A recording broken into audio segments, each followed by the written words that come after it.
평안들 하셨습니까? 우리 앞뒤 좌우로 한번 인사하겠습니다. 평안하셨습니까? 오늘은 놀라움과 경의의 부활 그리고 그 힘의 역사라는 제목으로 하나님 말씀 전거하겠습니다. 여러분은 어떻게 단풍길 걷는 거 좋아하십니까? 저는 개인적으로 감사합니다.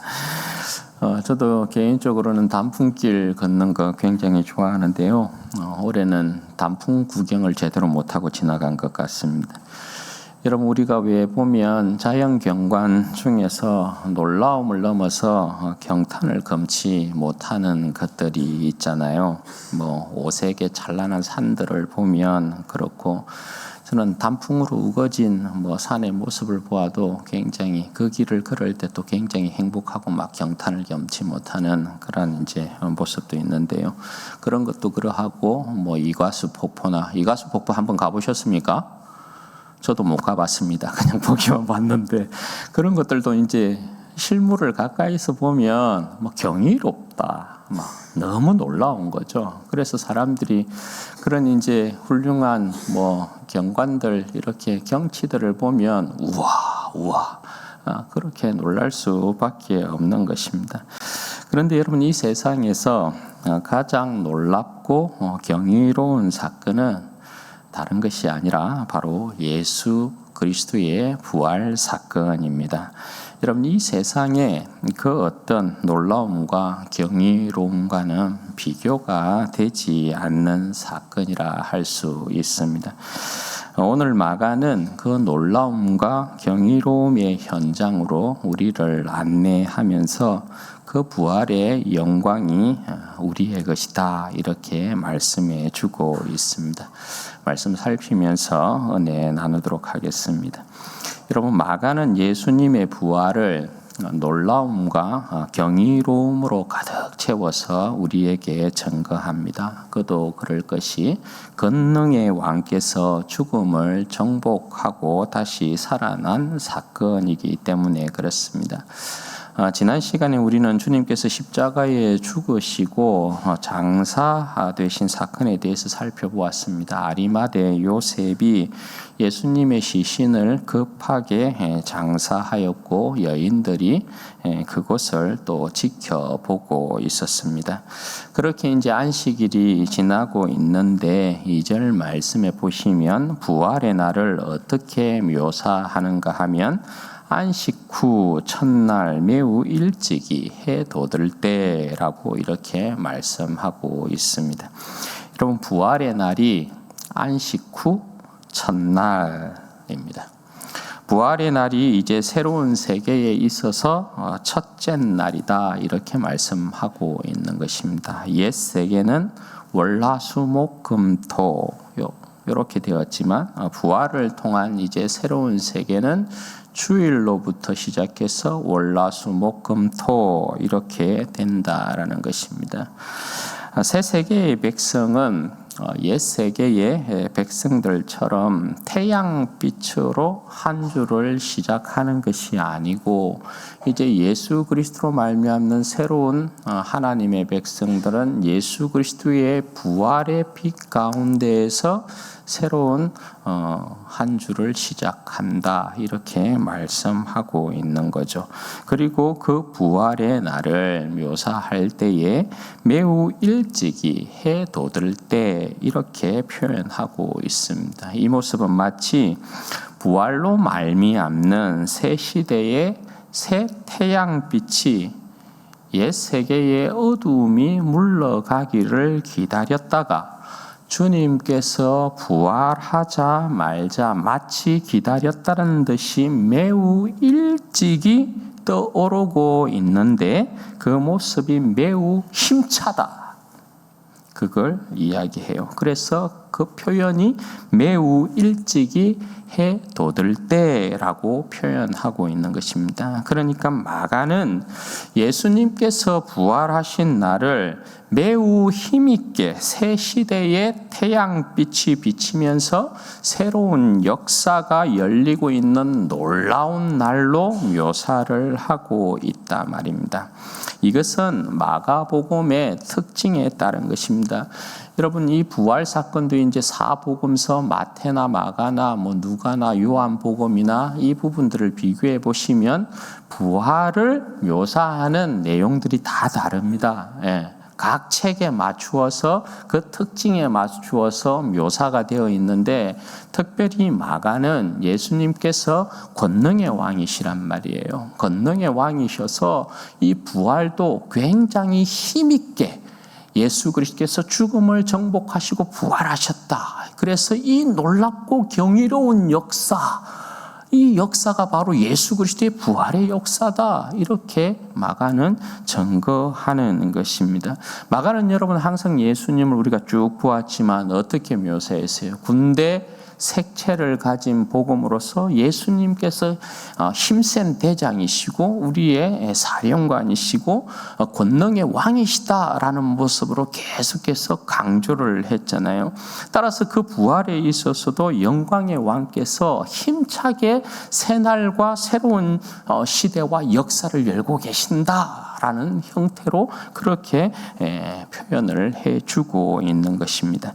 그 부활의 날, 부활하신 주님을 누가 먼저 맞이하러 갑니까? 1절 말씀해 보시면 막달라 마리아와 야고보의 어머니 마리아와 살로메 이렇게 되어 있습니다. 이들은 실상 급하게 장사를 지낸 예수님의 몸에 향품을 바르기 위해서 그렇게 이제 예수님께로 간 것이지만 주님의 부활의 소식을 가장 먼저 듣게 되는 영광을 얻게 됩니다.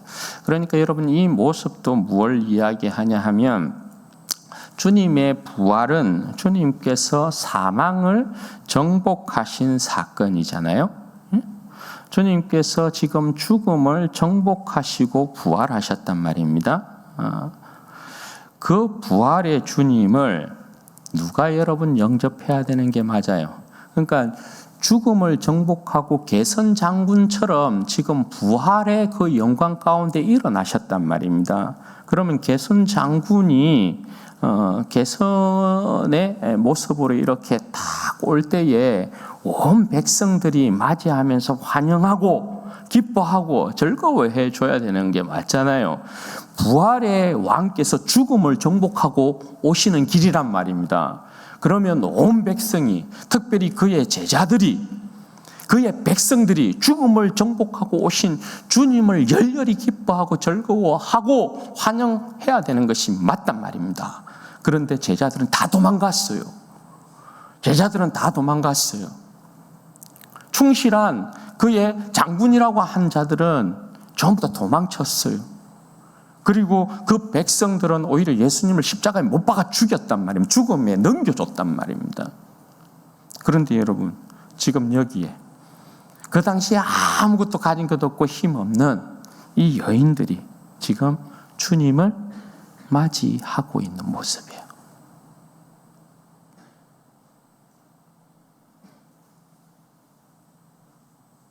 그러니 여러분, 이 여인들이 지금 주님께서 죽음을 정복하고 오시는데 아무도 없어.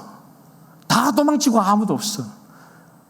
그런데 주님의 그 사랑과 능력을 체험하였던 이 여인들은 그 당시에 아무런 힘도 없었지만 끝까지 십자가에 못 박히시는 주님을 지켜보고 주님 떠나지 아니하고 도망치지 아니하고 장사를 지내고 있는 그 상황 가운데서도 마가복음은 여러분 예수님의 죽음을 비천하게 전하거든요.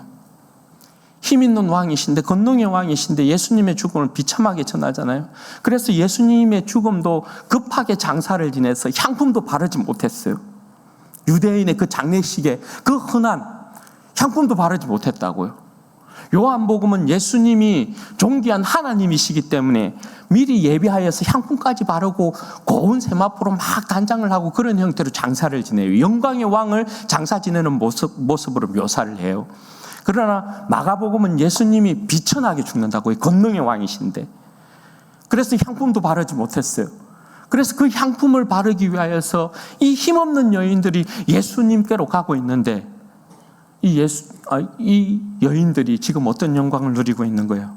죽음을 정복하고 오신 그 개선 장군과 같은 그 예수님을 오히려 이 힘없고 연약한 이 여인들이 영접을 하고 있는 그런 모습을 보여주고 있단 말이에요.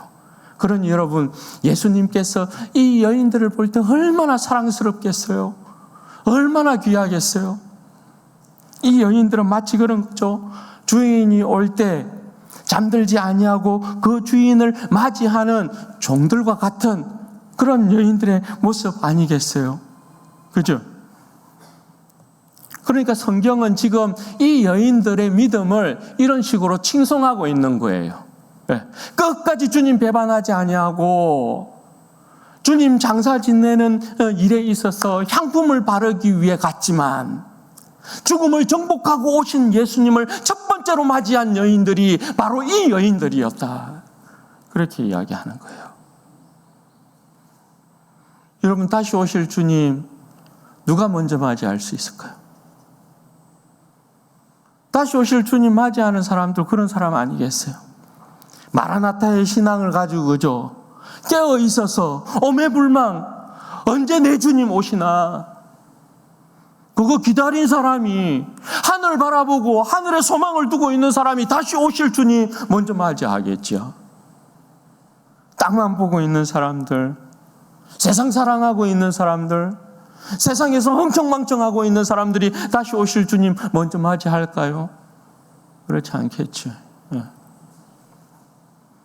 그러니 여러분, 오늘 성경은 이 여인들이 주님 사랑에 있어서, 주님 은혜에 있어서 배반하지 아니하고 끝까지 함께했던 이 여인들이 부활의 그 주님의 영광을 가장 먼저 복되게 맞이하고 있다. 이걸 증거하고 있는 거예요. 여러분, 이 여인들이 주인님의 이제 무덤을 찾으면서 말을 해요. 누가 우리를 위해 무덤 문에 돌을 굴려줄까? 이렇게 막 이야기를 나눕니다. 걱정이 되는 거죠. 무덤의 이 돌이, 오늘 여러분 이 내용에 보면 어떻게 되어 있어요? 4절 말씀에 보면 이 돌이 심히 크더라, 이렇게 표현하고 있죠. 이 돌이 심히 크더라. 그러니까 여인들이 절대 옮길 수 없는 돌문이란 말이에요. 그러니까 걱정이 되는 거죠.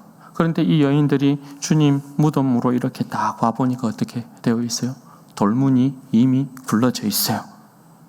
돌문이. 그런데 이 돌에 대한 표현이 어떻다고요? 이 돌이 심히 크더라, 이렇게 이야기하잖아요. 이게 여러분 어떤 표현이에요? 계속되는 마가의 표현 형식이 이런 거예요. 이건 뭘 이야기하냐면 예수님의 부활이 얼마나 크고 놀라운 사건인 줄 아느냐? 예수님의 이 부활이 얼마나 놀랍고 경이로운 역사인 줄 아느냐? 얼마나 힘있는 역사인 줄 아느냐? 권능의 역사인 줄 아느냐? 그걸 이야기하고 있는 거죠. 왜? 이 돌이 그 누구도 옮길 수 없는 심히 큰 돌이에요. 다른 복음서에는 이런 식으로 표현 안 한다고요. 마가에만 있는 표현이에요. 마가에만. 마가는 예수님의 이 죽음, 예수님을 막고 있는 이 돌문조차도 굉장히 큰 것으로 묘사해요. 그래서 그 누구도 옮길 수 없다. 죽음의 권세가 굉장히 단단한 것처럼 이야기해요. 그런데 마가는 예수님을 어떤 식으로 표현한다고요? 권능의 왕이라고요. 권능의 왕. 그래서 이 심히 큰 돌문조차 예수님의 부활을 결단코 막을 수 없었다. 이 돌문이 여러분 죽음을 상징하는 거잖아요. 죽음의 권세. 그 누구도 이길 수 없는 죽음의 권세. 그것을 상징하고 있는 것이 심히 큰 돌문인데 이미 옮겨져 있어요. 이미. 그러니 예수 그리스도의 부활을, 이 권능의 역사를 그 누구도, 죽음의 권세도 막을 수 없었다.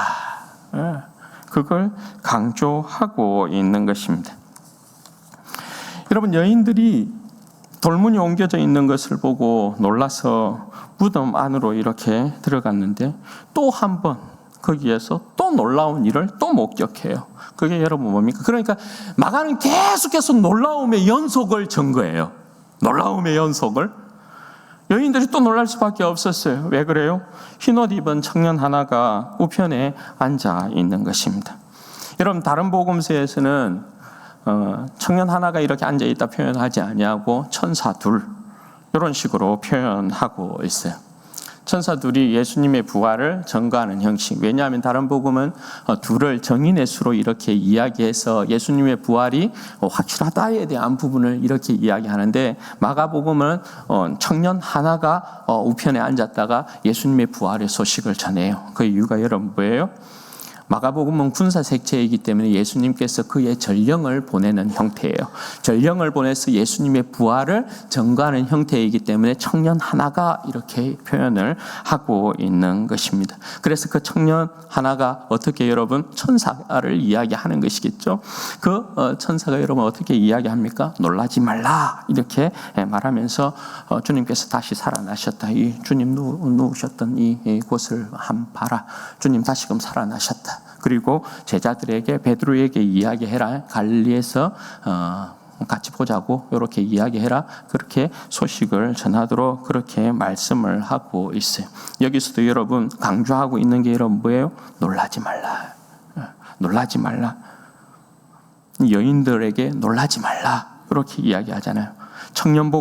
청년을 보고 이렇게 여인들이 깜짝 놀랬죠. 이 청년을 보고 여인이 깜짝 놀란 이유가 뭘까요? 이 청년은 예수님의 사신이죠. 그러니까 부활의 소식을 전하는 사신. 구약시대도 여러분 하나님의 천사가 와가지고 그 백성 가운데 소식을 알려면 여러분 어때요? 보냄을 받은 천사들 같은 경우는 보내는 자의 그 영광을 입고 오기 때문에 보통 보면 천사들을 사람들이 만나면 막 무서워서 막 벌벌벌 떤다고요. 그 영광이 압도된다고요. 압도. 응? 여기에도 그런 표현이에요. 청년을 보고 놀랄 수밖에 없는 이유는 뭐냐면 부활의 사신이기 때문에 이 청년은 예수 그리스도의 부활의 그 영광을 그대로 입고 온 청년이어서 보면 어때요? 놀랄 수밖에 없는 거예요. 그것 때문에 그 모습 때문에 하나 놀라는 것이고, 또 여러분 뭐예요? 이 청년이 전한 소식이 뭐예요? 부활의 소식이잖아요. 이 여인들이 직접 목격했다고요. 예수님이 십자가에 죽으신 걸 목격을 했다고요. 그런데 이 청년이 놀라운 예수님의 그 광채를 입은 이 청년이 와서 그 모습만으로도 막 놀라운데, 그 청년이 예수님이 살아나셨다라는 거예요. 예수님이. 이 일이 여러분 있을 수 있어요. 이 일이 죽음이 덮고 있는, 죽음이 지배하고 있는 세상이잖아요. 그 누구도 살아난 적이 없는, 죽음이 생명을 뒤덮고 있는 그런 세상이란 말이에요. 그런데 예수님이 살아났다라는 거예요. 예수님이. 그렇게 놀랄 수밖에 없는 거죠. 놀라운 이야기를 하고 있으니까 놀랄 수밖에 없는 거죠. 이런 부활은 이런 것이에요. 부활은 여러분 죽음이 지배하고 있는 세계에서 놀라운 일이고 경이로운 일이에요. 한마디로 일어날 수 없는 일이 일어났기 때문에 그래요. 그리고 8절에 이 말을 들은 여자들이 다시금 또 놀라고 있는 내용이 여러분 뭐예요? 여자들이 몹시 놀라 떨며 나와 무덤에서 나와 도망하고 무서워하여 아무에게 아무 말도 하지 못하더라. 여러분 계속 말씀드리지만 놀랐다, 놀랐다, 놀라움이다, 놀라움이다. 이 부활의 소식을 가지고 계속해서 막아는 놀라운 역사, 놀라운 소식, 놀라운 일, 놀라운 사건, 계속해서 그렇게 전거해요. 예수님의 부활이 놀라움을 넘어서 경이로운 사건이라는 것을 계속해서 이런 식으로 반복해서 전거를 한단 말이에요. 그래서 여러분 여기에 보면 오늘 표현에서 가장 많이 나오는 표현이 놀라다라는 이 표현이 가장 많이 사용되고 있는 것을 봐요. 여인들이 여러분 얼마나 이 소식에 대하여서 놀랍게 이 소식을 들었으면 지금 여인이 여러분 어떻게 하고 있어요? 몹시 놀라 떨며 나와서 무덤 앞에서 나와 도망쳤는데 무서워서 아무에게도 말을 못했어요. 왜? 아무에게도. 실어증이 걸렸다라는 이런 표현이죠. 잠시. 사람이 여러분 감당하지 못할 경이로운 어떤 일이나 역사를 목격하게 되어지면 좀 이제 일이 일어나게 되는 거죠. 그리고 여러분 9절에 보면 부활하신 주님께서 실제 처음으로 누구에게 나타나셔요? 말씀해 보면 막달라 마리아에게 이렇게 보이셨다 이렇게 말씀하죠.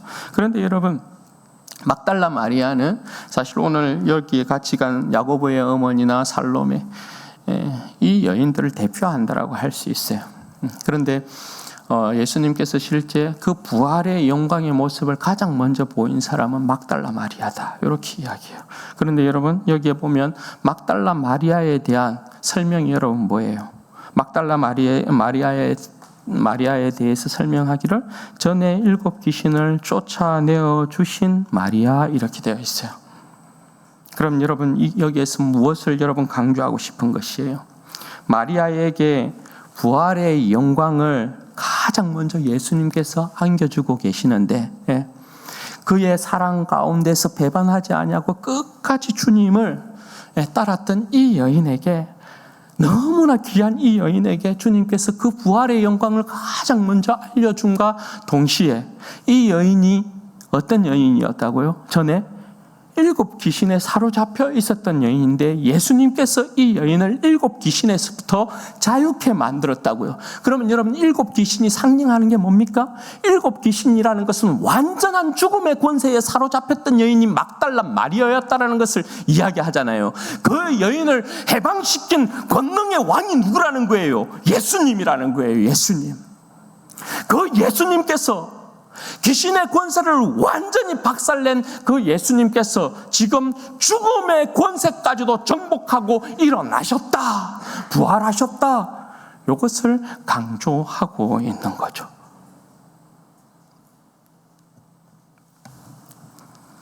그렇게 여러분 마리아가 부활하신 예수님을 만나고 예수님의 죽음으로 인해서 슬퍼하고 있는 사람들에게 찾아가서 이 소식을 알립니다. 여러분 죽음으로 인해서 슬퍼하고 있는 자들에게 그 슬픔을 위로하려면 어떤 소식을 주는 게 가장 위로가 되겠어요? 예수님 살아나셨대. 예수님 살아나셨어. 예수님을 내가 만났어. 예수님 살아나셨어. 막달라 마리아가 이렇게 증거하는데 이 사람들이 안 믿어요. 왜요? 여기는 이제 불신앙의 모습이기도 한데 여기에서 강조하는 건 뭐예요? 여러분 우리가 어떤 사실에 대해서 잘 믿지 못할 때는 어떤 때예요? 믿을 수 없는 일일 때. 이제 믿을 수 없으면 너무 엄청나서 믿을 수 없는 사건이면 안 믿어요. 그러잖아요. 그러니까 이 사람들도 안 믿어요. 예수님이 다시 살아나셨다니까, 내가 만났다니까, 살아나신 예수님을 막달라 마리아가 만났다 이야기하니까 안 믿어요. 불신앙의 모습이긴 한데 여기에서도 강조하는 게 뭐예요? 놀라운 일이니까요. 믿을 수 없는 일이니까요. 그걸 강조하고 있는 거예요. 그러니까 여러분 오늘 예수님의 부활의 소식을 전하는 이 마가의 모습을 보면 예수님의 부활이 죽음이 지배하고 있는 이 세계에서 얼마나 놀랍고 경이로운 역사인 줄 아느냐. 그걸 여러분 계속해서 강조하는 거죠. 사랑하는 여러분, 우리 주님께서 큰 권능으로 죽음을 정복하시고 부활하신 줄로 믿습니다. 그 부활의 주님이 오늘 우리를 찾아오셔서 우리의 구주가 되신 것을 믿습니다. 할렐루야! 부활은 참으로 놀라운 일이며 경이로운 일인 것입니다. 죽음이 지배하고 있는 세계의 질서를 완전히 뒤집어 놓은 사건임과 동시에 새로운 세계의 질서와 역사를 세운 사건이기 때문에 그렇습니다. 여러분, 그 역사가 우리에게 일어난 것입니다. 죽음이 지배하고 있었던 이전의 세계에서 우리는 죽음 앞에서 무서워하며 떨고 있었던 자들이었습니다. 죄의 종들이었고 어둠의 자식들이었고 육체의 정욕을 쫓아서 행했던 그러한 인생들이었습니다. 그런데 부활의 주님께서 우리에게 찾아오심으로 우리는 더 이상 이제 죽음을 무서워하지 않습니다. 죄의 종노릇 하지 않습니다. 빛의 자녀들이 되었고 성령을 쫓아 사는 자들이 되었단 말입니다. 여러분, 지금의 내 모습, 지금의 자신의 모습을 한번 보십시오. 내 인생의 경이로운 부활의 능력으로 채워져 있는 것을 여러분 확인하지 않습니까? 내 모습을 보면 놀라운 부활의 능력이 내 인생 가운데, 경이로운 부활의 능력이 내 인생 가운데 임하였다라는 생각이 여러분 들지 않습니까? 들지 않죠. 들지 않죠. 들지 않나요? 못 느낍니까? 그럴 수도 있죠. 네. 그런데 여러분, 제가 왜 여러분의 모습이 부활의 능력이, 경이로운 부활의 그 권능과 능력이 우리 가운데 오늘 나타나 있다라고 여러분 말하는 것일까요? 여러분 한번 들어보십시오. 예수를 만나고 난 이후에, 부활하신 예수를 만나고 난 이후에 우리가 하나님을 아버지라 부르고 성령께서 우리 가운데 오셔서 우리를 새롭게 하시고 난 이후에 오늘 내 모습, 달라진 내 모습을 한번 보십시오. 술도 안 하고 담배도 끊고 사기도 안 치고 거짓말도 안 하고 욕도 안 하고. 네가? 네가? 어째 네가 그런 사람이었어? 아니, 예수님을 믿고 난 다음에 감사하고 사랑하고 인내하고 참고, 네가 말이가 떡하니 네가 야 봐라, 동창들이 놀란다. 동창들이, 이웃 사람들이 보면 놀라는 거예요. 떡하니 네가? 아니, 네가 이전에는 땅만 쳐다보던 놈 아니었나? 에? 맨날 땅만 이렇게 보고 다니면서 뭐 돈 떨어진 것 없나? 맨날 그랬더니 네가 땅만 쳐다보고 살았던 인생, 네 육체의 종력을 따라서 막 주색 잡기나 온갖 세상 가운데 온갖 더러운 일들 마다하지 않았던 네가, 응? 저도 고등학교 시절을 이렇게 돌아보면 뭐 다들 그러셨겠지만, 예수님 믿기 전에는요, 우리의 언어라는 게 그렇잖아요. 욕으로 시작해서 욕으로 문장을 마치지 아니하면 그건 대화가 안 되는 거잖아요. 이 새끼 저 새끼 하면서 욕으로 시작해서 욕으로 맞춰줘야 이게 하나의 문장이 완성이 되어지고 또 대화라는 게 이루어지고 친구들끼리 막 그랬단 말입니다. 그런데 예수님 믿고 이게 너무 더러워, 이게 너무 더럽다라는 걸 알게 돼. 내가 이 세상을 구하며 산 것이 정말 헛짓거리를 하며 살았구나, 이걸 알게 돼요. 여러분, 이게 뭐죠? 여러분, 이게 뭐죠? 땅만 보고 있었던 내가 하늘을 보고 살아요. 우리의 모든 인생들이 그랬지 않아요?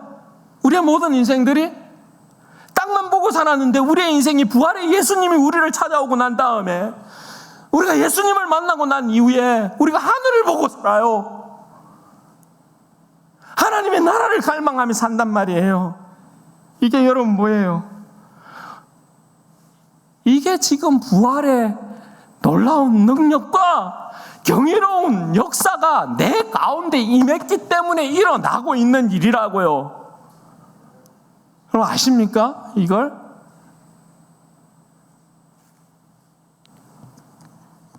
어떻게 지금의 내 모습이 여러분 내가 될 수 있었어요? 여러분들이 이전 같으면 지금 이 시간에, 이 황금과 같은 시간에 이 자리에 나와가 지금 이렇게 앉아 계시겠어요? 다른 데 놀러 가든지 뭘 하든지 자기 유익에 좋은 것을 쫓았겠지요. 하나님 앞에 예배드리러 이렇게 나온다고요? 그럴 수 있었겠어요? 여러분, 우리가 흔히들 그렇게 이야기하잖아요. 사람이 변합니까? 여러분, 사람이 변합니까? 안 변합니까? 물어보면 뭐랍니까? 변한다고요? 확실합니까? 뭐 사람이 변합니까? 사람이 변하는 사람도 있지만 안 변하는 사람도 있고, 그런데 사람이 변하죠. 그렇죠. 사람이 변합니다.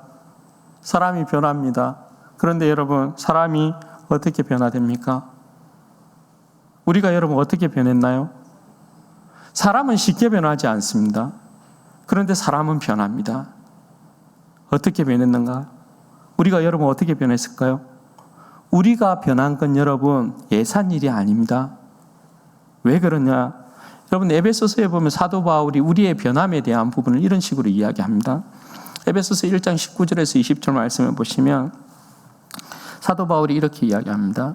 사도 바울이 이제 에베소 교회 성도들을 위해서 기도할 때에, 야, 너희들 요거 좀 알았으면 좋겠대. 이렇게 이야기하는데, 그게 뭐냐면 너희들이 꼭 이거 알았으면 좋겠어. 그 내용이 뭐냐면 그의 힘의 위력으로 역사하심을 따라 믿는 우리에게 베푸신 능력의 지극히 크심이 어떠한 것을 너희로 알게 하시기를 구하노라. 그의 능력이 그리스도 안에서 역사하사 죽은 자들 가운데서 다시 살리시고, 이렇게 표현한다고요?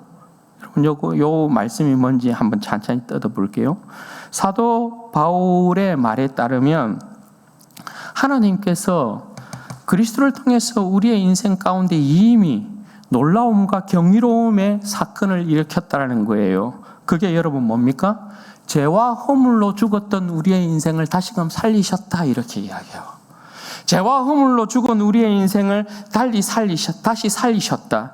그런데 여러분, 우리를 다시 살리기 위하여서 죄와 허물로 죽어 있었던, 그러니까 이 세상만을 쫓고 있었던 육체의 욕심을 따라서 행했던 우리를 성경은 그것을 죄와 허물로 죽었다라고 표현하잖아. 하나님을 떠난 인생이니까 그 인생을 다시금 살리기 위해서 하나님께서 우리에게 그의 강력한 힘의 위력을 나타내셨다라는 거예요.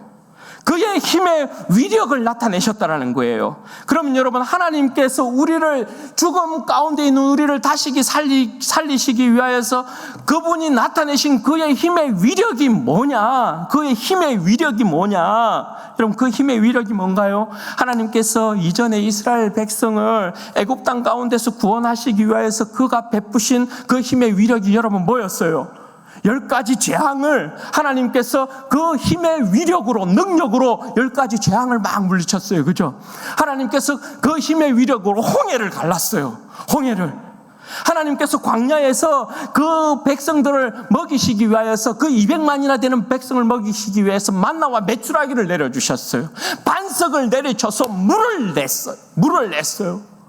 가나안 땅에 들어가서 가나안 땅을 그들에게 주기 위하여서 요단 땅을 가르시고, 싸움에서 여호수아를 통한 전쟁에서 하나님께서 온갖 역사를 일으키고, 태양까지, 사사기에 보면 태양까지 붙잡아서 하나님께서 그 백성을 구원하고 대적을 물리치는 일에 있어서 그 힘의 위력을 나타내셨다고요.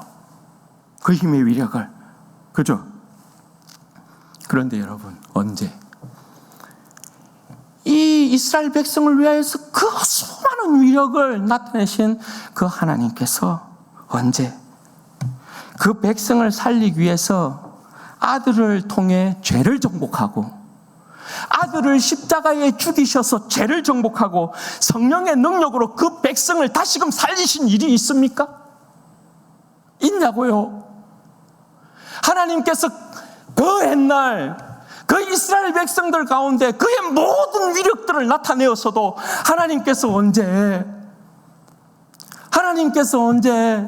그 아들을 십자가에 못 박아 죽이면서 죄의 권세를 완전히 멸하고 성령의 능력으로 말미암아 그 백성을 완전히 새로운 백성으로 출생시킨 역사가 있냐 말입니다. 그 위력을 보여주신 역사가 있냐 말입니다. 없어요. 단 한 분도 없어요. 우리를 위해서 보이신 위력 중의 위력, 능력 중의 능력이 바로 이것이에요. 이걸 좀 알았으면 좋겠다라는 거잖아요. 야, 너희들이 죽음 가운데서 다시금 살아난 역사는 하나님께서 그의 모든 위력 중의 위력, 능력 중의 능력을 통해서 너희를 다시금 살린 거야. 너희들이 이걸 좀 알았으면 좋겠어. 사도 바울이 그렇게 말하는 거잖아요. 그래서 여러분, 여기에 표현해 보면 믿는 우리에게 베푸신 능력의 지극히 크심이, 이렇게 표현하잖아요. 여기에 보면 여러분, 능력의 지극히 크심, 하나님께서 그 힘의 위력으로, 그 힘의 위력의 역사함을 따라서 우리에게 베푸신 능력의 지극히 크심. 지극히라는 단어가 여러분 어떤 단어예요? 사도 바울이 왜 여기에 여러분 능력의 지극히 크심, 지극히 크다라는 단어를 여러분 붙였을까요? 지극히라는 단어는 구약시대에 보면 여러분 어디에 나와요? 성물 중에 성물. 네? 가장 거룩하고 거룩한 것들 중에서 거룩한 것을 이야기할 때 지극히, 이런 표현을 써요. 지극히. 그럼 여러분, 우리에게 베푸신 하나님의 이 위력, 우리에게 베푸신 능력이라는 것은 지극히, 그러니까 하나님의 능력 중의 능력이요. 하나님께서 아껴놓으신 것 중에 아껴놓으신 그 모든 것을 그대로 드러내셨다는 거거든요. 여러분, 놀랍지 않아요? 우리가 뭐라고?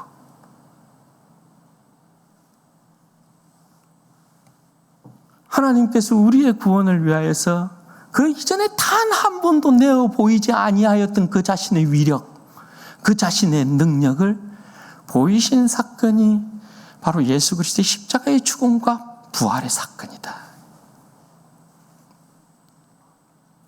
그러니까 여러분, 우리가 죽음에서부터 다시 산 것은 하나님께서 예수 그리스도의 십자가를 통해 죄의 권세를 멸하시고 우리를 거룩하게 씻어서 성령의 능력으로 죽음에서부터 우리를 다시 살리셔서 새롭게 출생시킨 사건을 이야기해요.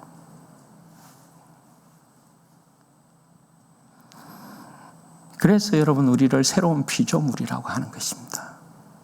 새로운 피조물. 사람은 사람을 여러분 근본적으로 변화시킬 수 없어요. 육의 사람을 영의 사람으로 바꿀 수 없단 말입니다. 사람은 그렇게 할 수 없어요. 그런데 하나님은 하셔요. 하나님께서 아들을 죽음 가운데서 일으키신 성령의 능력을 통해서 오늘 우리를 새롭게 창조하였노라, 새롭게 출생시켰노라, 새롭게 태어나게 하셨노라, 그렇게 말씀한다고요. 여러분, 놀랍지 않아요? 이 성령의 능력은, 우리를 새롭게 하신 이 성령의 능력은 하나님께서 아들을 죽음 가운데서 일으킨 능력이 성령의 능력이거든요. 이 성령의 능력을 동일하게 우리에게도 적용시켰다는 거거든요. 얼마나 여러분 우리의 인생 가운데 일어난 놀랍고도 경이로운 사건입니까? 이것이요. 여러분들이 어떠한 구원을 얻고 있는 백성인지 여러분 아시겠어요? 그런데 여러분, 여기에서 더 놀라운 사건이 이런 거죠. 그 생명의 성령이 말입니다. 우리를 죽음 가운데서 다시금 살리시고 다시금 출생시킨, 다시금 창조하신 그 생명의 성령이 지금도 우리와 함께하고 있다는 것입니다. 아들을 죽음 가운데서 일으키신 성령의 능력이 지금도 우리와 함께하고 있다는 사실입니다. 여러분, 따라서 우리 안에 일어나는 변화라는 것이 여러분 뭡니까? 성령의 능력을 쫓아 살면 육체의 욕심을 이루지 아니한다. 갈라디아서 5장 16절에서 17절 말씀이요. 내가 이르노니 너희는 성령을 따라 행하라. 그리하면 육체의 욕심을 이루지 아니하리라.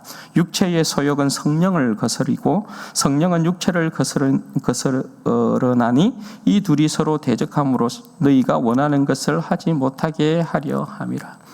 여러분, 성령을 따라 살면 그리스도 안에서 새로운 피조물로 살아요. 부활의 능력으로 사는 자가 된단 말입니다. 부활의 능력으로 사는 자들은 에베소서 5장 22절에서 23절에서 이야기하는 것처럼 여러분 어떠한 삶으로 사는 것입니까? 오직 성령의 열매는 사랑과 희락과 화평과 오래 참음과 자비와 양성과 충성과 온유와 절제니 이 같은 것을 금지할 법이 없느니라 말하잖아요. 여러분, 이건 육으로 살아갈 때, 육의 인생을 살았을 때 우리의 인생 가운데 절대 맺히지 않는 열매예요. 우리가 성령의 역사로 말미암아 새로운 사람으로 십자가의 죽음과 부활이라는 이 사건을 통하여서 성령께서 우리를 하나님의 새로운 백성으로 변화시켰기 때문에 이 열매가 우리 가운데 일어나는 거예요. 그러니까 내가 이 열매를 맺고 살아간다는 것은 내 인생 가운데 부활의 놀라운 경이로운 역사가 일어났다는 것을 이야기한다고요.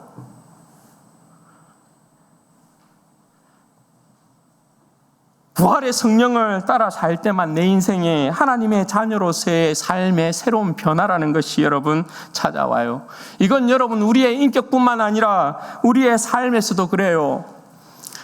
여러분, 부활의 성령의 능력은 우리로 하여금 이 땅에서의 소망이 아닌 하늘의 산 소망으로 살아가게끔 만들어요. 그래서 여러분, 계속해서 성령은 우리로 하여금 하나님의 나라를 꿈꾸게 만들기 때문에, 부활의 성령은 우리로 하여금 마라나타의 신앙으로 주 예수 그리스도의 나라를 기다리게 만들기 때문에, 성령님은 항상 우리로 하여금 이 세상의 육체를 죽이도록 만들고 이 세상을 계속해서 버리도록 만드는 거예요. 그리고 하나님의 나라를 계속해서 우리의 심령 가운데 크게 하나님의 나라가 우리의 심령 가운데 이루어지도록 만들어요. 그리고 하늘을 소망하는 자로서의 삶을 살게끔 만들어요. 여러분들이 세상으로 배부르고 세상으로 여러분들의 삶을 만족하고, 그건 여러분들이 세인이 되었다라는 것이지, 내가 부활의 성령으로 말미암아 하늘을 소망하고 살아가는 사람으로 살아가고 있다는 게 절대 아니에요. 부활의 성령은 우리의 인격도 변화시킬 뿐만 아니라, 부활의 성령은 우리의 삶을 하여금 끊임없이 하나님의 나라를 갈망하게 만든다고요. 마지막 시대는 사람들이 계속해서 자기를 사랑하는 마음들이 커져요. 자기를 사랑하는 마음들이 커져요. 자기를 위해서 진리의 서성을 두는 것이 아니라 자기의 만족을 위한, 자기의 길을 만족해 하는 많은 서성들을 둬요. 자기가 옳은 대로 행하고 싶어 하기 때문에 그래요. 그래서 하나님의 나라를 구하는 것보다 자기의 사랑이 커지면 자기의 일들이 더 커져요. 자기가 원하는 일들을 쫓아 사는 삶에 대한 일상이 더 커져요. 그러나 여러분, 부활의 성령님은 그렇지 않아요. 우리 가운데 부활의 성령님이 우리의 인생을 붙들고 살면요, 부활의 놀랍고 경이로운 역사가 우리 가운데 일어나게 되어지면 세상 이까이끔 하면서 더 주님의 나라를 구하고 찾는 사람으로 우리를 세우는 것이죠. 사랑하는 여러분, 주님의 부활은 힘이 놀랍고 경이로워요. 그 힘의 역사가 우리 안에 여러분 작용해요. 아들을 죽음 가운데서 일으키신 성령이 우리의 인생을 부활의 영광과 함께하는 놀랍고 경이로운 인생으로 계속해서 만들어 가요. 혹시 여러분 내 삶의 자리에서 무력하십니까? 내 힘으로 도저히 옮길 수 없을 것 같은 심히 큰 돌이 여러분의 인생을 가로막고 있습니까? 여전히 바뀌지 않는 성품, 반복되는 죄의 습관, 두려움과 절망이 있습니까? 여러분 기억하십시오. 무덤의 돌을 옮기시고 부활의 능력을 드러내시고 우리를 먼저 찾아오신 분이 우리의 예수님이십니다. 여러분, 주님의 능력이 우리 안에 역사합니다. 주님을 의지하고 부활의 성령을 쫓아 생활하십시오. 그리하면 반드시 부활의 능력으로 말미암는 놀라움과 경이로움의 인생이 우리 가운데 펼쳐지게 됩니다. 바라기는 우리 사랑하는 모든 성도들이 아들을 죽음 가운데서 일으키신 지극히 큰 성령의 능력으로 충만하여서 놀라움과 경의의 인생으로 만들어가는 성령님과 함께 이 세상을 넉넉히 이기시는 믿음의 백성들 되시기를 주님의 이름으로 축원드립니다. 아멘. 그럼 같이 기도하십시다. 이 시간에 기도할 때 여러분, 우리의 인생 가운데는 이미 하나님께서 놀라움과 경이로운 역사를 일으키셨다는 사실을 기억하셔야 돼요. 우리는 놀라움과 경이로움의 사람이라는 것을 여러분 기억하셔야 돼요. 부활의 주께서 그의 성령의 능력으로 말미암아 우리를 죽음 가운데서 다시금 살리시고 다시금 여러분 창조하시고 다시금 새롭게 하여 주셨어요. 우리의 인격이 내가 예수님을 닮아가는 사람으로 예수님의 성품의 사람이 되어진 것 놀라움과 경이로움이에요. 내가 이 땅을 쫓지 아니하고 하늘을 소망하며 사는 것 놀라움과 경이로움이에요. 하나님, 더욱이 성령의 능력 가운데 부활의 성령의 능력을 쫓아서 사는 인생이 되게 하여 주셔서 무덤돌을 내 인생 가운데 옮기신 그 부활의 능력에 성령님께서 나의 인생을 계속해서 어루만지시고 나의 인생을 인도하여 주셔서 놀라움과 경이로움의 연속인 내 인생이 되어지게 하시고 하나님의 영광의 찬송이 되게 부족함이 없도록 도와주옵소서. 우리 주여 한번 부르짖고 기도하십시다. 주여 영광